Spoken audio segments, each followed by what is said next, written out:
بسم اللہ الرحمن الرحیم۔ السلام علیکم۔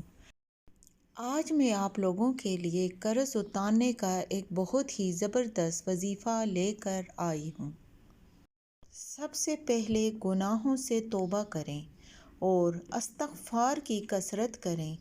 استغفار کی کثرت سے مال و اولاد میں ہر طرح کی خیر و برکت کا وعدہ قرآن مجید میں موجود ہے۔ نماز و روزے کی پابندی کریں۔ زکوٰۃ واجب ہے تو وقت پر ادا کر دیں۔ سود سے دور رہیں۔ روزانہ مغرب یا عشاء کے بعد سورہ واقعہ پڑھیں۔ یہ کچھ باتیں ہیں جو کہ وظیفہ کرنے سے پہلے ان پر لازمی عمل کیجیے۔ تو آئیے اب اپنے وظیفے کی طرف آتے ہیں۔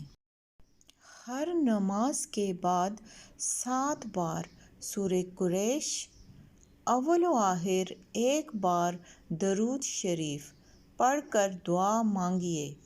پہاڑ جتنا قرض بھی ہوگا تب بھی انشاءاللہ ادا ہو جائے گا۔ عمل تاحصول مراد جاری رکھیے۔